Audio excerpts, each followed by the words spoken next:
All right. Well, thank you, Shalini, and good morning, everyone.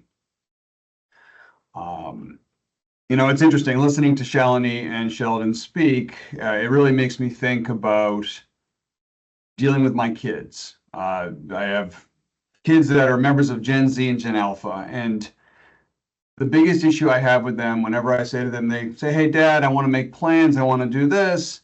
I say, "Great. Call your friends and this and that." Well, I texted them. Well, that's great. Just pick up the phone and call them. Then I'll wait for them to text back.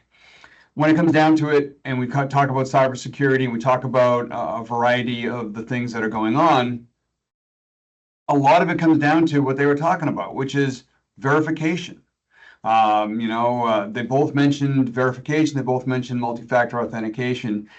And in reality, that is really what cybersecurity is all about. It's about verifying the truth before making or taking action. Now, to get started, I'm going to just talk about some basic cyber to understand what we're going to talk about today and how that ties in with both bank fraud and, more importantly, how you can protect yourself both as an individual and as an organization. When it comes to cybersecurity, the practice of protecting systems, networks, programs, but systems in general is what is cybersecurity. How do we defend against it? How do we prevent it? How do we detect it? One of the biggest things you want to do is you want to have this concept in your mind of zero trust. What that means is that nobody has access to things they don't need access to. It's that simple. If you do not need access to the HR files, you don't have access to the HR files. Even if you just need one little thing, find another way to get it. It's literally giving people the least amount of resources to cause damage to themselves or the organization. CMMC, it is a maturity model, and the reason I bring it up, it's basically the Department of Defense said, this is the model we want to follow to be secure. Now, right now it's a DoD. I expect within a couple of years, majority of the government's going to require that, and it's going to become the standard that all organizations are going to do.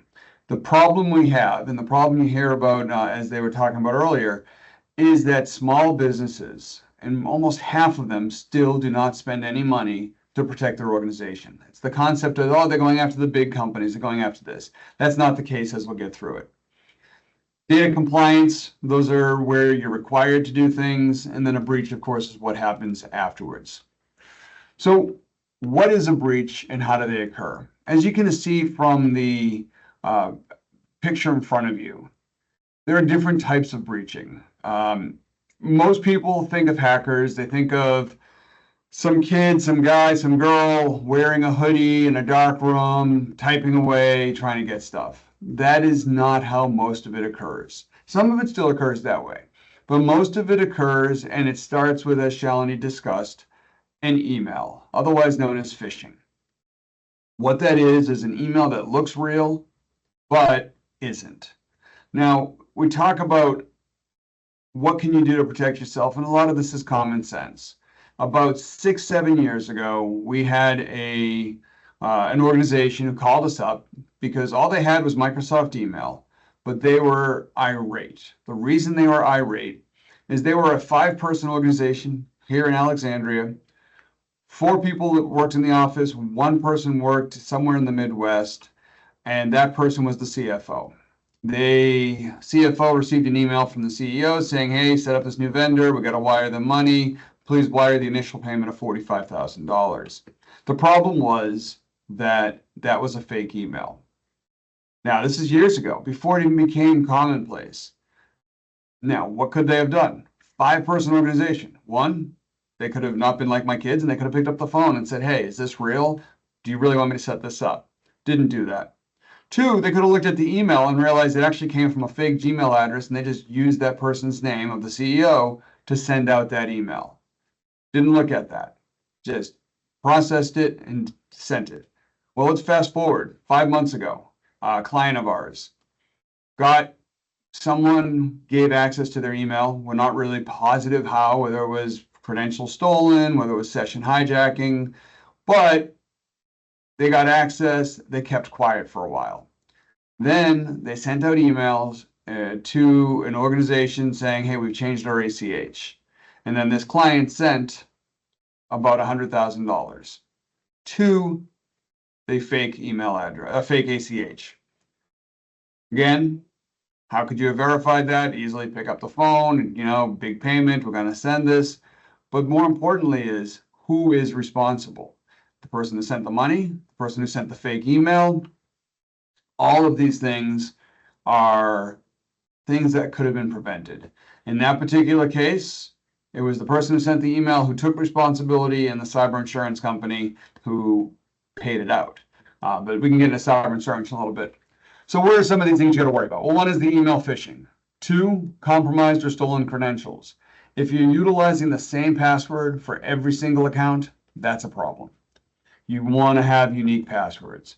Could be vulnerabilities. If you watch the news over the weekend, just yesterday, Microsoft came out and said their SharePoint product has a 0-day exploit. What does that mean? Meant that the product has a hack. They found it. They're able to access it. The good news is it's not happening to SharePoint 365. So if you're using the online SharePoint, you're fine for that particular vulnerability. If you have the server product, you don't. So moving forward, key statistics. According to Accenture, 43% of cyber attacks happen to small businesses. Okay, so think about that, 43%. Of those, only 14% are prepared to face an attack.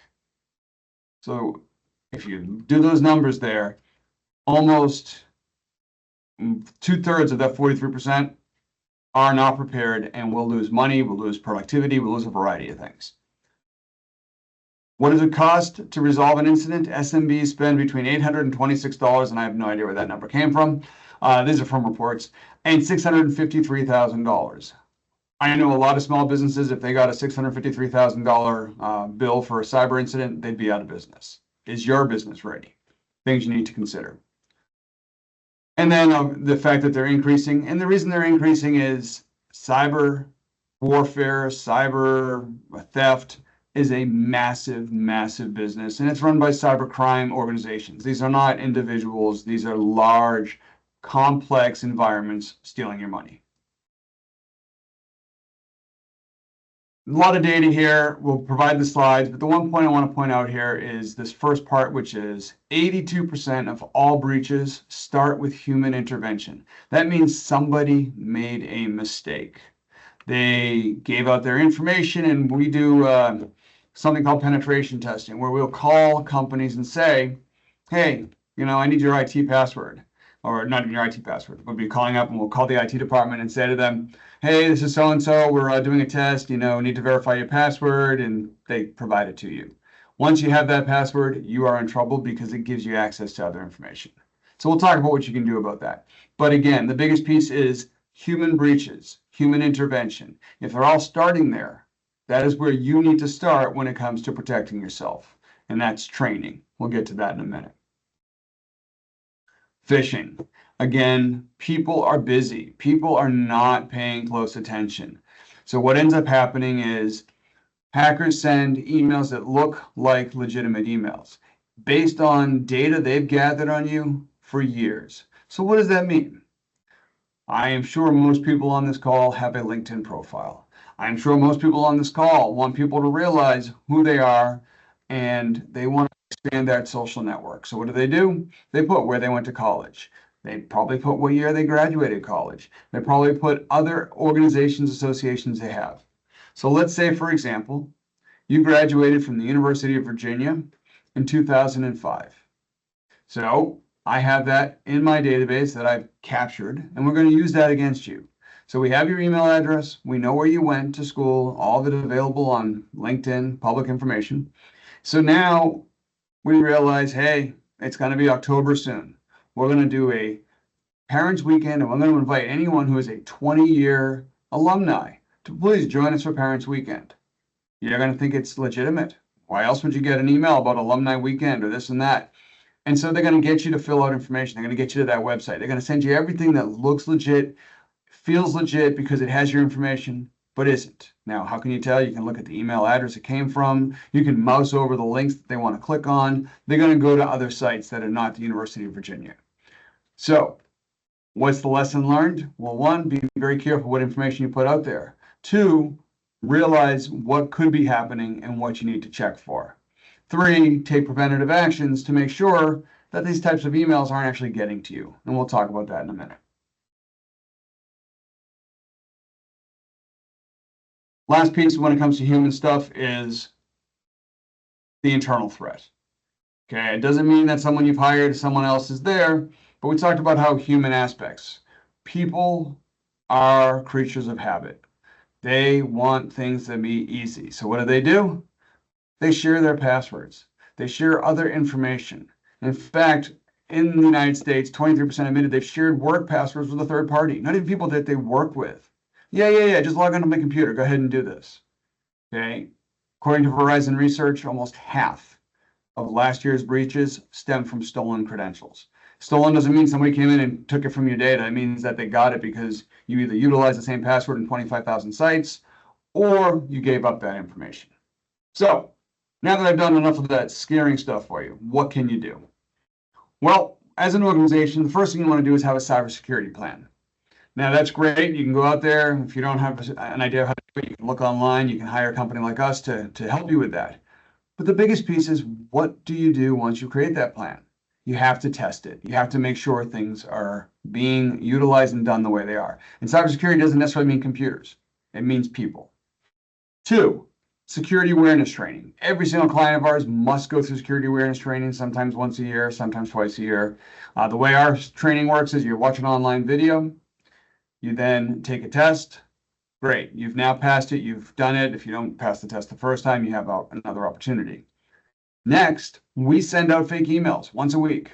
If you click on them, we are notified, your client company is notified. You do it twice, you get a remedial training.